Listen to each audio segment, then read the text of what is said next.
Le mystérieux visiteur 3i Atlas, venu des profondeurs de la galaxie, intrigue les scientifiques du monde entier et commence maintenant à se comporter de manière très étrange.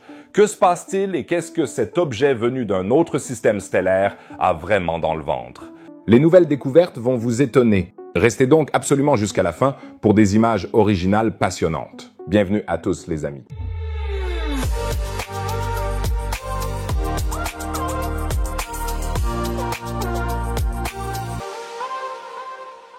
La comète interstellaire 3i Atlas n'a été découverte qu'en juillet dernier et fait depuis sensation dans la communauté scientifique. Si vous ne voulez rien manquer des dernières découvertes sur ce visiteur cosmique, abonnez-vous à la chaîne. C'est gratuit, vous ne manquerez plus aucune vidéo et vous m'aiderez beaucoup.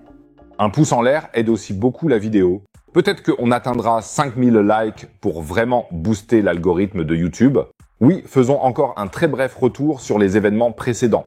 Après le célèbre Oumuamua en 2017 et la comète Borisov, 3i Atlas est seulement le troisième visiteur interstellaire qu'on ait jamais pu observer dans notre système solaire. Et alors que Oumuamua ressemblait plutôt à un mélange d'astéroïdes et de comètes et que Borisov ressemblait à une comète tout à fait ordinaire, Atlas semble complètement sortir du lot.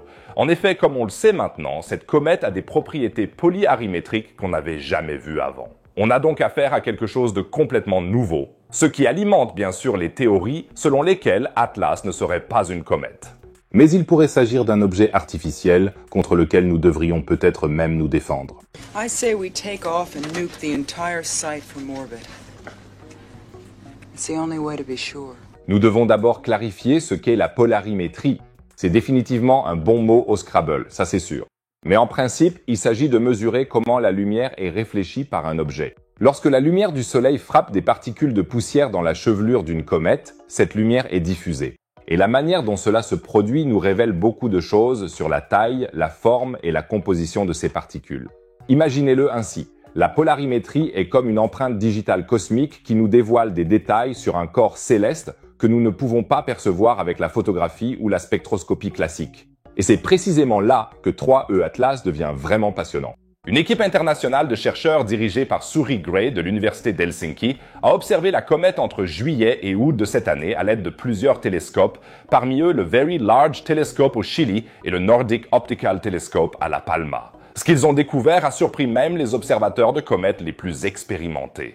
Les chercheurs ont découvert que 3i- Atlas présente une polarisation négative extrêmement forte. Cela semble technique au premier abord, mais laissez-moi vous expliquer. Quand les angles de phase sont petits, c'est-à-dire quand le Soleil, la comète et l'observateur sont à un certain angle les uns par rapport aux autres, la plupart des comètes ont une polarisation négative. C'est tout à fait normal, mais chez 3i Atlas, c'est dingue. Les scientifiques ont mesuré une valeur minimale de moins 2,7% avec un angle de phase de seulement 7 degrés. Les comètes normales n'atteignent même pas des valeurs proches de celles-là. Dans leur étude, les chercheurs écrivent « Ce comportement polarimétrique est vraiment différent de celui de toutes les comètes connues, qu'elles soient interstellaires ou liées à notre système solaire. Il ne correspond ni à la catégorie des comètes à polarisation élevée, ni à celle des comètes à faible polarisation, ni même à la catégorie unique dont Hale-Bopp est jusqu'à présent le seul représentant. » Même la comète Hale-Bopp, qui a fait sensation dans les années 90 et a constitué sa propre classe polarimétrique, ne se comporte pas comme 3i Atlas. Cette comète dépasse donc vraiment toutes les catégories connues, et cela devient encore plus fou. L'angle dit d'inversion, c'est-à-dire le point où la polarisation passe de négative à positive, n'est que de 17 degrés pour 3i Atlas. C'est aussi super bas. La plupart des comètes de notre système solaire ont des angles d'inversion compris entre 20 et 22 degrés. Cette combinaison d'une polarisation négative extrêmement faible et d'un angle d'inversion très petit est unique. Les chercheurs ont constaté que le comportement polarimétrique de 3 Atlas ressemble le plus à celui de certains objets transneptuniens. Donc, des corps célestes qui se trouvent au-delà de l'orbite de Neptune autour de notre Soleil. Comme l'explique l'étude, même si ce résultat est provisoire, car il manque des données pour les petits angles de phase, il est cohérent avec la pente spectrale rouge et les indices de glace d'eau trouvés dans différentes études indépendantes. Ça voudrait dire que 3i Atlas pourrait contenir un mélange de glace et de matière sombre, c'est-à-dire de la poussière riche en carbone qui absorbe la lumière, ce qui correspond à d'autres observations. Des analyses spectroscopiques ont montré que la comète a une couleur rougeâtre inhabituelle, plus rouge que les comètes ordinaires et les astéroïdes de type D de notre système solaire. Plusieurs équipes de chercheurs ont même pu détecter de la glace d'eau sur 3 I-Atlas, ce qui n'est pas toujours le cas pour une comète située à cette distance du Soleil. Que pourrait donc signifier tout cela?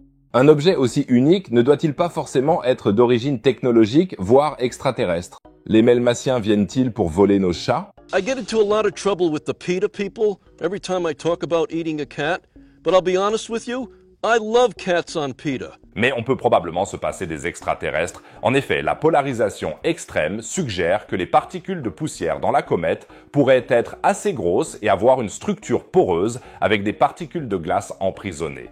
Des expériences en laboratoire ont montré que de fines couches de givre, composées de glace d'eau et de surfaces sombres, peuvent produire exactement ces minima de polarisation profonds à de petits angles de phase. Cela correspond parfaitement à ce qu'on observe sur 3 I-Atlas. Dans leur étude, les chercheurs soulignent que leurs mesures ne représentent jusqu'à présent que la limite supérieure, car ils ne disposent pas de données pour des angles de phase encore plus petits. D'autres mesures ne pourront être effectuées qu'après le périhélie, le point le plus proche du Soleil.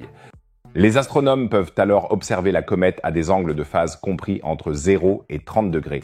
Ces données seront alors déterminantes pour confirmer le véritable comportement polarimétrique. Mais les images elles-mêmes sont également intéressantes. Dès les premières observations, les chercheurs ont pu détecter une faible coma diffuse autour de la comète qui n'a cessé de croître à mesure que la distance au Soleil diminuait. Plus tard, une queue s'est formée dans la direction opposée au Soleil comme on pouvait s'y attendre. Les cartes polarimétriques ne montrent cependant pas de variation spatiale significative, mais une répartition assez homogène. Les premières estimations de taille allaient jusqu'à 24 km, mais elles se sont depuis stabilisées à environ 5,6 km. Même avec ça, 3 I-Atlas est de loin le plus gros visiteur interstellaire qu'on ait découvert jusqu'à présent. On a donc clairement affaire à quelque chose de très spécial, mais à mon avis, rien ne laisse vraiment penser qu'il s'agisse d'un objet artificiel. Tout ce qu'on sait jusqu'à présent s'explique bien par le comportement d'une comète, mais peut-être d'un nouveau type de comète. Et cela n'a rien d'étonnant car il faut toujours se rappeler que ce voyageur cosmique vient d'un tout autre coin de la Voie lactée. Les analyses de sa trajectoire suggèrent qu'il pourrait provenir d'un ancien système stellaire avec une faible métallicité, c'est-à-dire avec une proportion d'éléments plus lourds que l'hydrogène et l'hélium plus faibles dans son système stellaire d'origine. Les chercheurs en arrivent donc à une conclusion fascinante.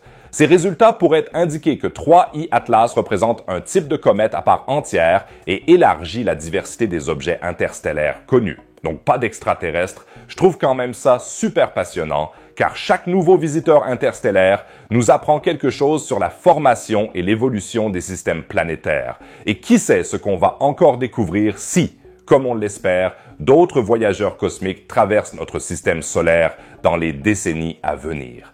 En tout cas, je vous tiendrai au courant. Alors abonnez-vous dès maintenant à la chaîne et n'oubliez pas de mettre un pouce bleu pour qu'on atteigne les 5000 likes.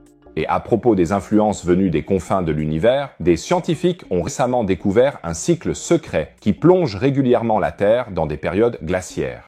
Car notre Terre ne tourne pas seulement autour du Soleil, c'est tout le système solaire qui tourne autour du centre de la galaxie. Pour savoir ce qu'il en est de ce cycle et si une nouvelle période glaciaire nous attend peut-être bientôt, regardez la vidéo affichée en haut à droite. En bas à droite, comme toujours, une autre vidéo sur l'espace et la science. Sinon, je dirais à la prochaine vidéo. Prenez soin de vous, les amis.